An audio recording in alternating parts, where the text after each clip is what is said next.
and this is what gets a lot of people about the book, is it's very corporate culture. It's very the magic system as introduced, and the first book is fairly light when it comes to the magic. It's kind of like a low magic urban fantasy. This isn't Harry Dresden where we're throwing around fireballs and things. This is effectively supernatural contract law. Everybody, welcome back to Living the Next Chapter, author podcast. We get to meet amazing people from around the world. I'm so thrilled to have time with these great people and learn from them and get a new book to put on your shelf, and not just on your shelf, but for you to fall in love with as a reader as well. And Ben's here with me today. We're going to be talking about his journey. Lots of great stuff. He's waving at you, which is even more fun. Ben, welcome to Living Next Chapter. Glad to have you here. Yeah, it is great to be here, Dave. Thanks for having me. Excellent. Ben, where are you in this big world of ours? In this big world, I am in a very small town in what I call Middle Western Massachusetts. It's called Palmer. It's, for anyone who knows Massachusetts, it's like smack between Worcester and Springfield. And if you don't know Massachusetts, that's meaningless to you anyway. But so I'm in New England, where the leaves are currently trending their way towards a darker shade of brown. But it's really pretty right now. Yeah, where I am, it's leaves, leaves, leaves everywhere. So, yeah, it's getting that time of year, right? So, for me, that's going to mean a lot of snow where I am, but that means spring is coming, like just after. So everything's good, right? Yeah. Yeah, just a little bit of snow, just a little bit. Tiny little bit. Yeah. This is great. Ben, let's talk about your journey as an author and where you began. Has writing always been something you've been interested in, or is it relatively something new for you? I've always been doing something in that space. Like in elementary school, I wrote little stories. In high school, I wrote a lot of very goth poetry. And then I was actually working my first job out of college. I had been there for probably about 3 years. And I had some downtime on my hands, and I started writing a book. Like, I had this idea, and the idea came to me of, I don't like my job, and what happens if the devil shows up and makes you a job offer? What would you do? And that was kind of like the seed of the idea for my first book, which is My Boss is the Devil. But that was, a number of years ago. Yeah. I didn't actually get seriously into writing like novels until 2 years ago. 2023 is when I finally dusted off the manuscript for My Boss is the Devil, which I had actually finished, like the first draft of, I finished in 2014. Wow. So like 9 years later, I finally decided there's a lot of really bad books out there, and there's no reason that my book shouldn't be published. I was actually, and I tell this story a fair bit, but it's one that I love. I was on TikTok and I was watching this funny creator. She goes by Atomic Apple Pie, and she reads bad romance prose written by men. Oh, like reads bits of it, sprays the screen with like the water bottle as like a no, you shouldn't have done that kind of way. And so she's reading these passages, and I'm like, these are awful. And like, I'm not bagging on men writing romance. Men can write perfectly good romance. These, however, deserve to be in the annals of time as awful. And I said to myself, I wrote a book, and it can't possibly be as bad as any of these, and these are published, so why isn't mine published? Mm-hmm. And that's when I decided that I was not going to even consider trying traditional publishing at that point. That book had languished on the shelf for 9 years, and it deserved to see the light of day, and so I figured out self-publishing after that.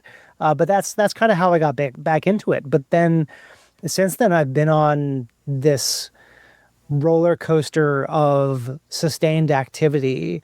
My Boss is the Devil was mostly done when I got back to it early in 2023. But then later in 2023, and then since then, so in the past 2 years, I wrote the two next books in the series. I wrote a short story that's a prequel to the series. I wrote another book, which is my latest release, which I'm sure we'll talk Yeah. about. I wrote another book, which is my next release that I'm sure we're going to talk about. Yeah. I'm currently finishing up the fourth book in the series, and I've recorded and produced two audiobooks for my series. So like I've been this whirlwind of activity. Wow. And yeah, so I realize I kind of went off on a Yeah. tangent there, but that's how I got started, and then I haven't stopped since. You are all in now. Wow. Okay. Audiobooks. Your thoughts on these? Is it something that you're going to do for all of the things that you do? Do you find a lot of value in audiobooks? Value is subjective Okay. because audiobooks, number one, audiobooks to a certain point are purely about accessibility. Yeah. There are plenty of people who cannot read written True. books, and screen readers or like voice to or text to voice are really really bad. They're not a good way of consuming writing because they're emotionless. And don't get me started on AI generated audio. That's a non-starter. 0 stars. Will not ever touch. So it's important to me that my books are accessible, for one. Okay. My mom can't read like written word anymore. She's had a number of neurological issues happen. And it was important to me. She was actually one of the earliest readers of My Boss is the Devil. By readers, I mean she was in the emergency room in a hospital for like 2 days, or like more than, let's say 36 hours before they actually admitted her into having like a room and a bed. And I sat with her for a good chunk of that, and to pass the time, because we were effectively almost in a hallway, I read her the draft of my book. And so I've kept that with me, Yeah. and I really, that was a number of years ago. And it was important to me that she be able to read my books. And because she can't read them, I wanted to read them to her. Nice. So at least for this series, I'm committed to producing my own audiobooks now, because you don't change narrator midstream. Right. That's like a big Yeah. no-no. So as this is going to be a 4-book series, I'm committed to producing at least 4 audiobooks. I've got 2 down, 2 to go. But for my other books, I'm still pursuing that. I'm trying to see whether or not I can get interest in an audiobook publisher to purchase the rights to those. But if they don't, I'm going to produce the audiobooks myself. Yes. Yeah. Okay. Because I don't know if every author has the skill set to voice their own books. Some of the people I talk to on this show, they're like, there's no way I'm going to do that. So I love the accessibility. I think that's really, really important for me personally. I love to have a copy of the book and listen to the book at the same time. Those two elements together, I feel like I'm using more of my senses, and I feel like my mind doesn't tend to wander while I'm reading, and it just kind of grounds me to have the printed copy and the audio at the same time. So that's kind of my approach. So I'm a big fan of audiobooks, so I'm glad to hear you're doing that. Yeah, and just for your listeners, let's just dispel the myth right now, as I'm sure you agree. Audiobooks count as reading. I don't know who decided that, like, I don't know which segment of the internet decided that they were going to be pedantic enough to say that audiobooks didn't count as reading, but they're wrong. And yeah, I just wanted to put that out there as another nail in the coffin for that misconception. Yeah, good. Yeah, because none of those people listen to this show, so we're not worried about them. That's good. Yeah, I mean, clearly they don't listen to things. Right? It's a podcast. They're never listening to this either. So, okay. Let's talk then about the story. Was your boss really that bad? Like, is this really kind of a thing, or is this all made up in your mind? Or come on, you got to give us something here. Okay, so I have to say, more than one of my bosses, when they have found out that I wrote a book called My Boss is the Devil, the first question that they asked was, or statement that they made was, I hope this isn't about me. And the answer is no, it's not about you.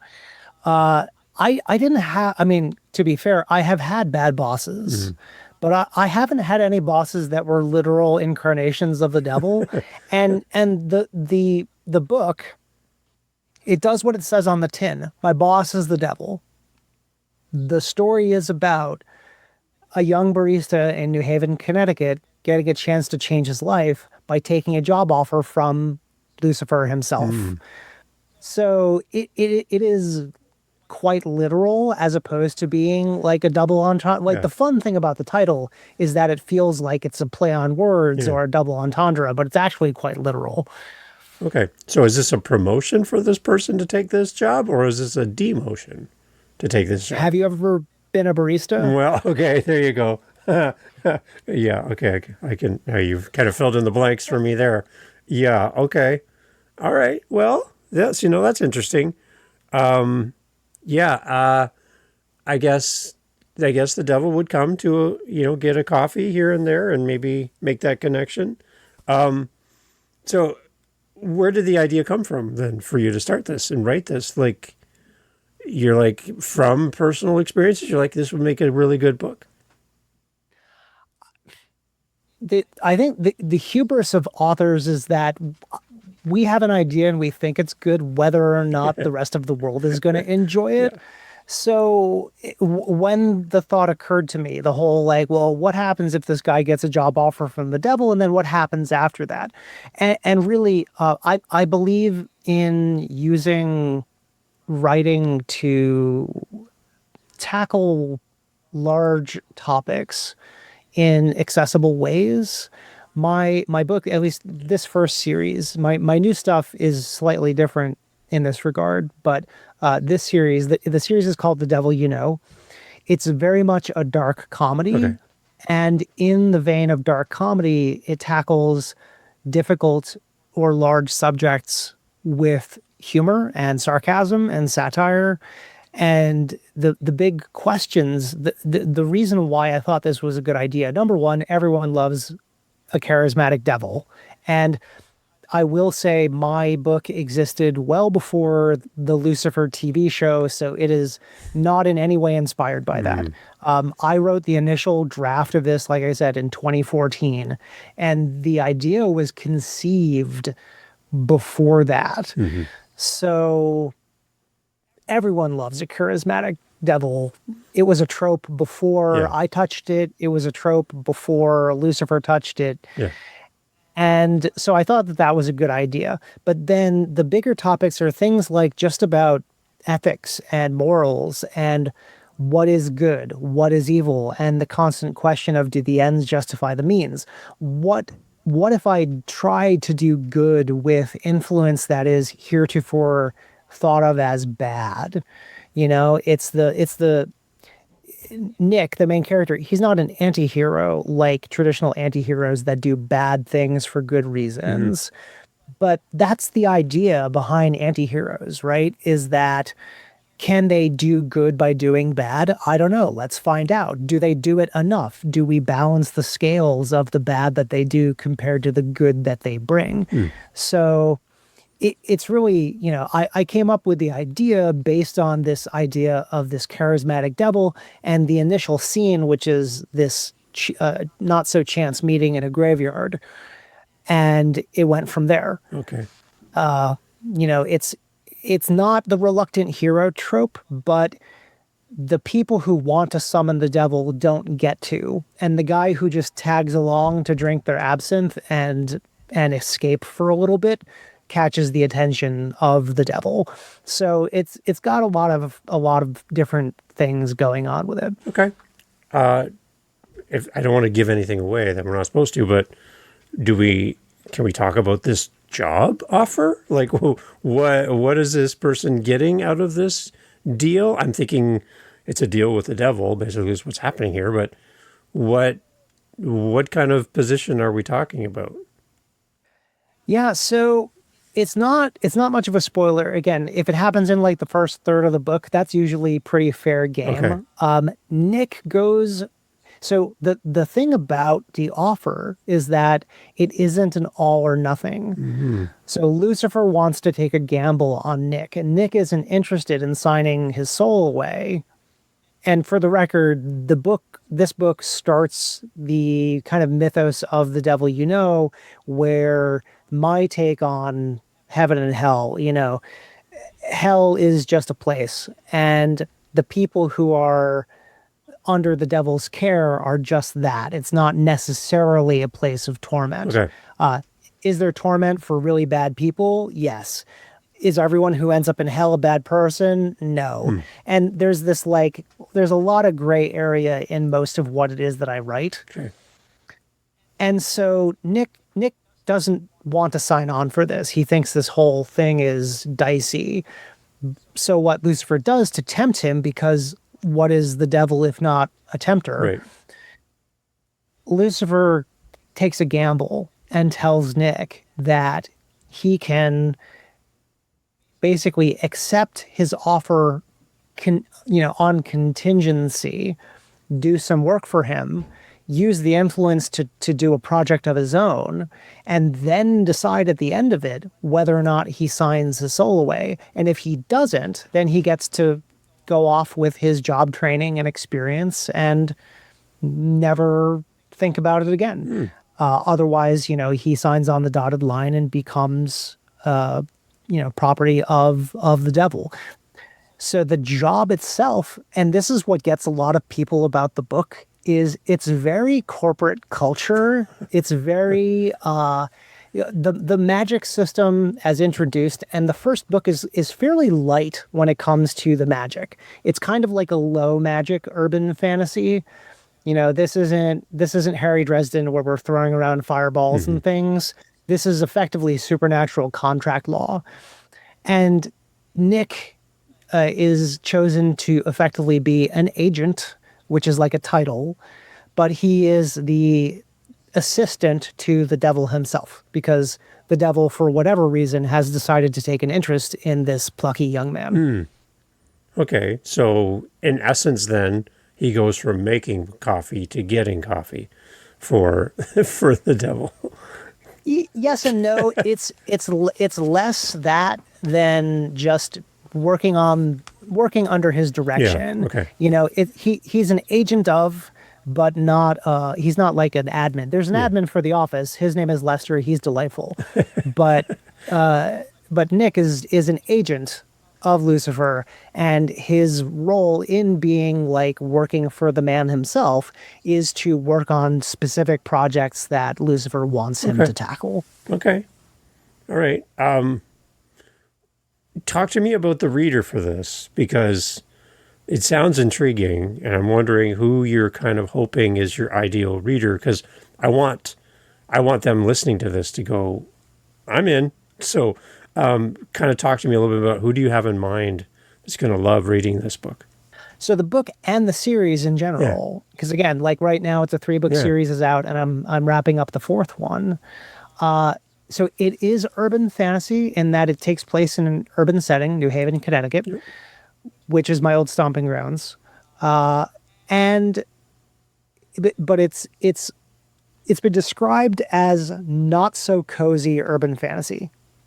So the stakes are lower than perhaps your regular urban fantasy that has more like world-ending kind of stakes. Yeah. The stakes are much more personal. And the peril is maybe not as intense as it could be, though there is some for sure.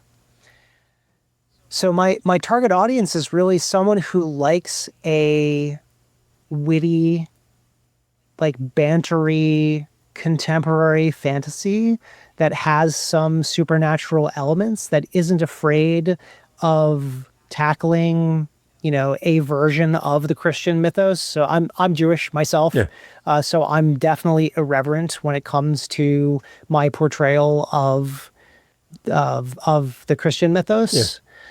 So yeah, it's people who like a thought-provoking, slightly cozy somewhat existential read that is entertaining, full of relatable characters and witty banter. There's also a cat. So, everyone loves a cat. You got to have a cat. Yeah. On your website, I'm looking at the covers of the books and stuff. Talk a little bit about the imagery that you have around the books as well, because I'm feeling this is all done together. Like you have a plan, it looks like, from all the covers, from everything you're working on. Talk a little bit about what we're seeing as well when we grab a copy of your books. I do. And I love my covers. Yeah. All of my covers are done by this company called Get Covers. Okay. It's for any independent authors out there, if you're not checking them out, Get Covers is one of the most high quality, affordable ways to get covers for your book. I am not sponsored or affiliated with them in any way. I've just done business with them enough. Yeah. And so the imagery, in the first book, you've got a silhouette of a guy in a suit with a red tie, that being our Nick.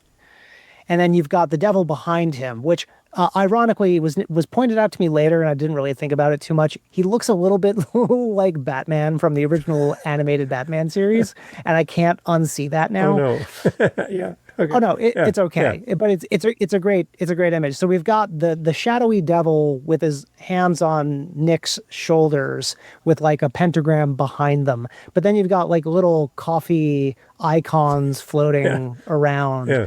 Coffee is a big part of this book. If you don't like coffee, you may struggle a little bit because it's definitely an aesthetic with the book. Okay. Good. I myself am a huge coffee fiend. So that's the first cover. So we got Nick and the Devil. That's the story of this book. Then the second book, and the first book is red. The cover's red. Then the second book, the cover's green. For anyone who knows, it's effectively millennial green velvet couch green. That's like what that color is. Yeah, I can see that. And we've got two silhouettes. We've got Nick with the devil still behind him, and then we have a woman. That woman is in the first book as a supporting character. That's the goth witch named Amy. Amy, who is there's a romantic subplot in the first book that involves Amy. It's not a romance. There's nothing highly suggestive about the book. It's not that kind of book. Yeah. But there's a sweet little romantic subplot. And then that stuff continues in the second book. And Amy figures more prominently in book 2, becoming more of a secondary main character. And then behind Amy, we see a different figure with a halo. And so in book 2, you could guess from the cover that we introduce God. God is not who you would expect them to be. I will say, like, the first book is pretty normative when it comes to things. The second book and onward, there's a really good amount of queer representation. Oh, good. So, there's not. So in book 1, the Lester, the admin for the devil, is gay. Yeah. That's obvious. That's fine. But he's not like a big character. I also wrote this a long time ago, before I was as desirous of putting representation in my books. Yeah. Book 2, we've got non-binary representation as well as trans representation and gay representation, because there's another character who shows up in book 2 for that. There's more romantic subplot that has nothing to do with Nick and Amy. So that's just a different one. I can't say much about it because that's spoilery. And then we've got book 3, which is gold or yellow, but it's a goldy kind of yellow. And we've got Nick with the devil. We've got Amy with God. And then we've got a third male figure. And I wonder who that is. And you will have met them at some point in the first 2 books, and I won't tell you more about that. Okay. But behind both God and the devil is another silhouette representing, I mean, it's obvious from the silhouette, I think, but it's a Hindu deity. And so the third book, which is called Too Many Gods in the Kitchen, is where we start getting outside of like the Abrahamic God and the devil mythos, and we start branching out, and that this world doesn't just have the God and the devil, it also has other personified deities. In book 3, we introduce 2 more total pantheons. Okay. And so that's a whole different story. The books 2 and 3 start and finish a redemption arc. There's a lot going on, and the same kind of representation is included in book 3. Without giving too much away, what's the color of book 4 then? Do you just have a Oh color? no no, I'll tell you about book 4. Oh, okay, okay, Sorry. okay. So book 4, the current title for book 4 is A Little Death Among Friends. Good. So you can guess, Dave. Guess what color the 4th book is. When I first looked at all these, I thought we were going blue because that's just kind of, Yep. is it? Yeah. Come on. Yeah. Oh, okay, good. All right. I am nothing if not consistent. Yeah, that's what I was thinking. I'm like, it's got to be blue. So, or purple. And one of the two. Yeah. I can't tell you too much about I don't want to reveal the cover though. For your listeners, I can. I don't know. It's a great cover. on. I love it. For your listeners, there are no gods on the cover. Oh, There are the 3 figures from book 3, and behind them, with the name A Little Death Among Friends, stands the Grim Reaper, because book 4 is about death.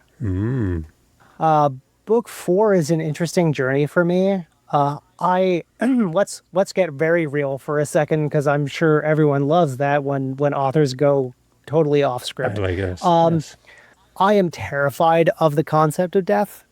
Just like as a person, like existential dread is a common occurrence in my life.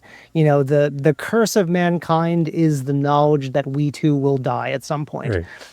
And so book 4, for whatever reason, I knew. I was like, if I write a 4th book, it's going to be about death.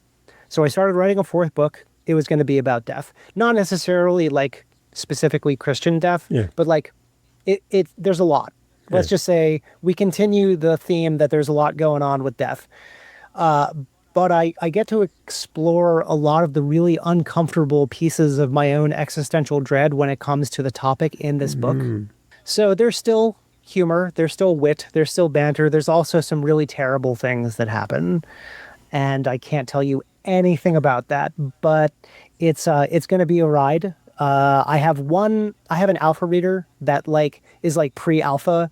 She reads chapters as I write them. Wow. Because we have that kind of relationship, and I am her I'm her comfort read. So she likes to be involved as early as possible in the process. And frankly, it's good for me too, because I get pretty consistent feedback as I go. And let's just say the feedback so far is good. Okay. Thank you for sharing that, because again, you're right. Not everybody's willing and open to kind of put out something that's still in the oven, right? It's still working on this, right? So I appreciate that. That's great. When I listen to you talk about your books, there's a lot of pride on your face. Like you love writing and you love these stories, right?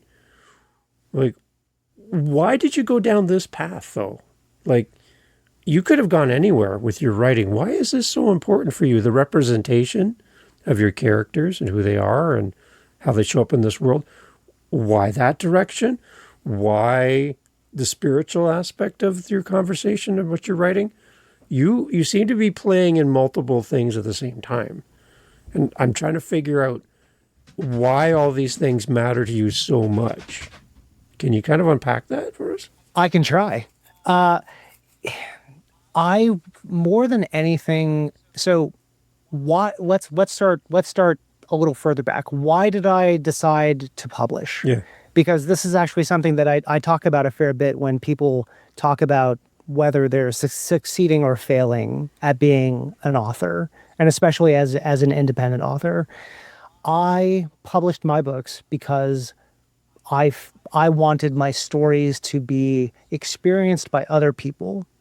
It's not just because I want them to enjoy it and tell me that they enjoy it, because the dopamine from that is delicious. That's great. I'm always happy to hear from readers that they're enjoying my books. I love seeing reviews of people who found something interesting, intriguing, funny, whatever. So like that's all beautiful. I love that. There's a part of me that hungers for that, but that's not strictly why I tell the stories. I tell the stories because I feel like they need to be told, Yeah. but I don't want to tell stories that aren't real. I I want my characters to be real people. I want them to be relatable. I want them to feel like someone that you know. I want them to feel like someone who you identify with, someone you could be. Yeah. And it's important to me, you know, there's a lot of diversity in my life, you know. I'm Jewish. I'm at least nominally queer. I'm neurodivergent. My partner's non-binary. My eldest son is trans. I have gay and lesbian friends. Wow. I have, you know, people from all walks of life, all ethnicities. And it's important to me that my world be diverse like the people that are in it. And I mean that in that I do a lot of really casual representation. In my new book, Let's Sleep in God's Lie, which is not related to the first series, there's a security guard that shows up for a scene. He's literally there for like one page, and he makes an offhand comment about his husband. So he's just canonically and casually gay Yeah. because that's just how people are. People just are. Yeah. And there's no reason to like, I don't make a big deal out of it. You know, I'm not like smacking the reader in the Yeah. face with it. It's just people are who they are. And so some of my characters are going to you know, be from other countries. Some of them are going to be black or brown, or, you know, they're going to have disabilities, or they're going to be different gender Yeah. identities. You know, it's important to me that those things are part of it. But I just I love writing these stories, and frankly, the dialogue. Like I like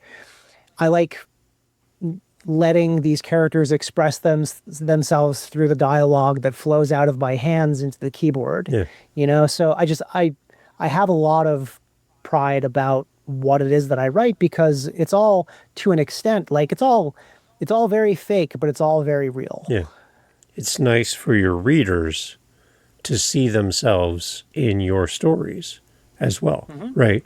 That's something maybe we could do more of as authors, is be more representative in our character choices and the stories and all of that. Because if we only go down one traditional path in how we create our characters, we're missing out on reaching an audience that maybe is underrepresented, right? So I love that you're doing that and that you're creating that space for people because, like I said, I think that's a huge opportunity for people who just don't, like I said, they don't see themselves in the traditional stories that they read. And they're like, missed opportunity here, right? So, and that it's normal. These are normal people living their normal lives, and they're showing up in your stories. I love that.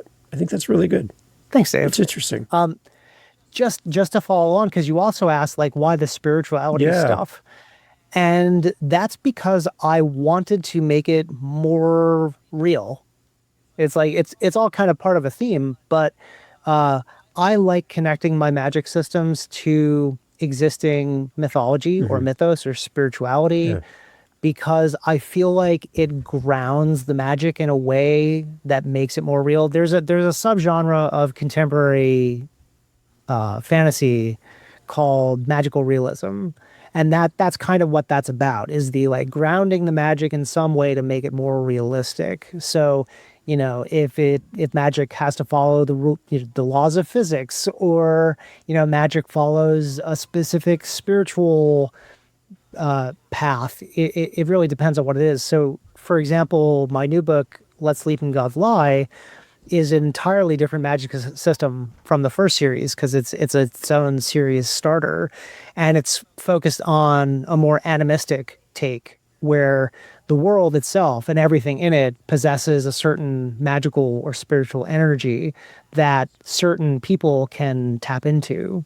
And so the magic is based on that. But it's also very much a anti-capitalist, anti-colonial, you know, pro-environment, conservation theme. Just to touch real quick on the other thing, there's a slippery slope for authors in that we want to be representative. Yeah. We want to represent characters for marginalized communities without co-opting marginalized voices. And that's the slippery slope. And so the new book features a main character that he himself is not indigenous, because he's not an indigenous person, because I am not an indigenous person. It's not a lens that I'm going to write from, because I feel like that's co-opting a marginalized voice. Okay.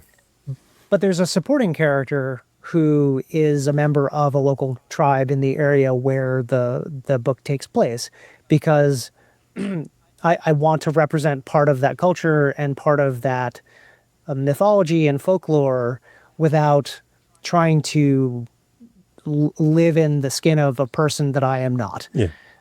So it's representation without trying to co-opt a marginalized voice. And so like there's different ways that we can do that. And I did that through having an important supporting character who is part of this character's connection to that you know, folklore and whatnot. It's tough though, because you know I've seen multiple authors online, you know, talk about how they've had their books, you know, very, very harshly reviewed, or they can't find an audience because of their main character who is X, Y, Z, who is not, they don't represent the culture that they're writing from. Yeah. And that's always going to be a tough sell.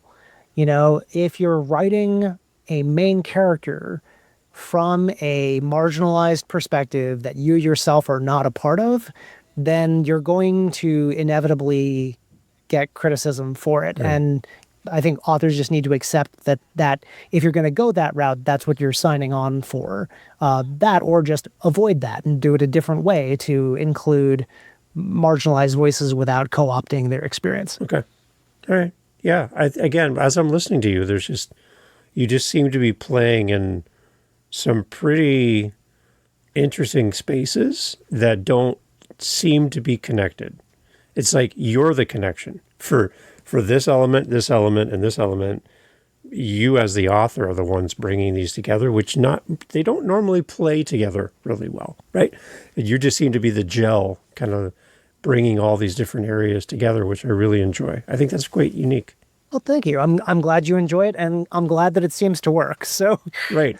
Okay, for the readers then, let's talk timelines again.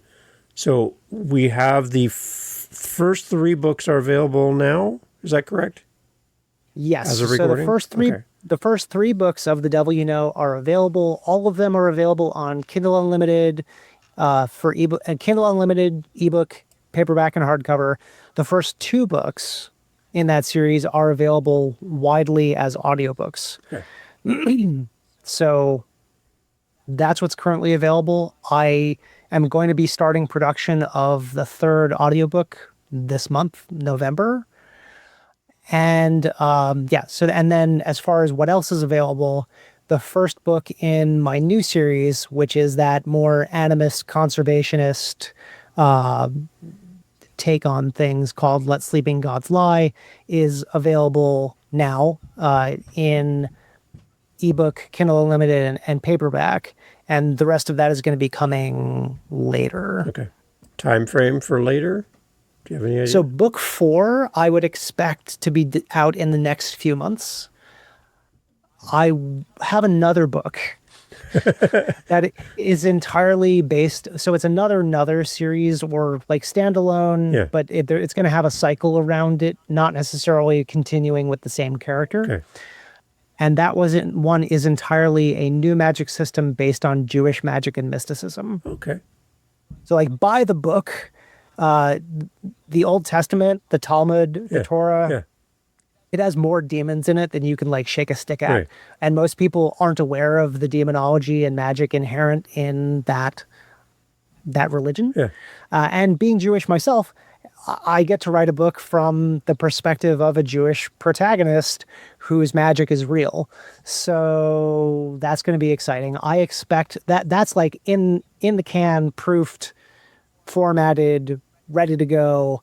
I'm probably going to start advanced review copies in a month. Okay. So keep an eye out for that. Yeah, if you find me on my website and you sign up for my newsletter or you sign up to be an advanced reader for my work, you'll get the free short story prequel called The Thief of Joy, which is a prequel about how Nick got in the devil's crosshairs in the first place. And you'll also be notified when advanced review campaigns for my new books start. So you can sign up for that if you're interested in reading the book early in exchange for an honest review on release day. I love how organized you are. And it's amazing. I love the street team idea as well. To have your support built in advance for the launches of your books. That's super smart. It's hard. Getting a street team is hard. I can't even say that I have a proper one, but I have a box on my sign up list that you can certainly check. Okay, so as you listen to this, go to Ben's page and sign up. Get in there. Come on, you can be a part of the street team. You can help Ben. So there's people here listening. They can do this. So yeah. You can do Right. it. I believe in Come you. on. Right? Yeah. We can boldly ask for that. That's not a problem. What do we get when we sign up for the newsletter? You get the free prequel, The Thief of Joy. Oh, yeah, okay. Which is like 0.5 of my boss of The Devil You Know. And guess what color the cover Oh is, no. Dave? Well, you and the colors. It's not one of the ones we've talked about. So it's another one? It's a different color, or let's say it technically is a combination of colors. Imagine the start of colors. The Start of Colors. That sounds like a book title right there. It could be. Well, I was originally going to go purple, but that's probably not right. So no, I'm lost. What do you got? It's white. Just white. Okay. It's white. Okay. It's a white cover with just black silhouettes on it. Okay. That's a departure for you. Right? It's the start of things. Okay. It's imagine you took the prequel and then you put it through a prism. You would get the other colors of the books. I see what you're doing there. Okay. All right. So you're going to keep writing until you run out of colors, basically. I could. So, a little Death Among Friends is the last story in the current arc. Yeah. I have another idea for a 3-book series that involves some of the characters from the existing series, but it's effectively centered around a large event that happens and then what happens to each of those 3 characters. So book 1 has 1 POV, book 2 has 2 POVs, and book 3 and 4 have 3 POVs each. So by the 3rd book, you're introduced to 3 POVs, and that's what you're used to. Mm-hmm. The new thing, I'm expecting each book to be a standalone for each of those characters that has a POV in books 3 and 4. Okay. So yeah, maybe I'll have to go with the next colors in the rainbow after that. That's good. Good. When you line them all up on your shelf, when you buy the whole list, it's going to be a very colorful books on your shelf there. I like that. I've heard they're very attractive on the shelf. I'm not saying that you should pick up a set, but everyone should pick up a set. Boldly ask, Ben. Boldly ask, so people will come and do that. I like it. The name of your website as well, Ben. Yeah, my website is benschenkman.com. Okay. So BENSCHENKMAN.com. Good. And then if you want, you can reach out to me also, because I love hearing from readers, even if it's just to say hi and tell me that you like the book. If you hated the book, I'm sorry. You don't have to reach out to me at that point.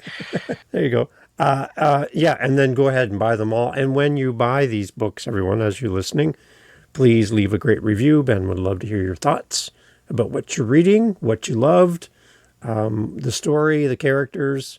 Don't just write great book. Like, that's fine. But actually put some work in here. Ben's given us all these great words as he's written for us. We can do our least and give a great review back for Ben. That also brings other people into Ben's world as well. as they read your thoughts, they're like, yeah, this sounds like a book for me. So I love that. Ben's also got links to his socials and everything as well through the website. So you can find everything you need over at Ben's website, which is in the show notes. As always, Ben, I need to have you come back for more talks about colors and all these other things. So as you keep working and as you keep writing, please keep me in mind. I'd love to have you back in the future as well. Oh, as soon as I have a release date for something new, I will book you, Dave. We'll talk again. I love it. I love it. Everyone, all information again in the show notes for Ben. Please don't, not if, but when you buy Ben's book, those reviews are really important. And make sure you tell somebody about this book and this great author. Ben, thank you so much for doing this. Appreciate it. Yeah, thanks, Dave. Great to be here. Hey, thank you so much again for pressing play. As you've heard, great guests on the show. And one thing you didn't hear in this conversation is what? What did you not hear? Think about it for a second. That's right. Not a single solitary commercial for a mattress or a supplement or a whatever you call it. No. Why? Because we don't want to break up the conversation with commercials. So the fact that you're still here means that you are a fan of the show, I'm assuming. So if you want to help to keep the podcast going and to make me feel really happy, all I really care about is coffee, okay? I just got to be honest. I love coffee. I'm drinking one right now. It's starting to get cold. I need to warm it up. Helping us with our Buy Me a Coffee link over at livingthenextchapter.com and also in the show notes helps kind of keep the lights on around here. Remember, I'm doing this for free. I'm paying for everything. So I would love to have a little coffee donation, even $5. Kind of fills up my cup. And I would love to enjoy a coffee from you. So if you're interested, again, thank you for listening. But you can use our Buy Me a Coffee link and fill up the cup. Thanks for being here.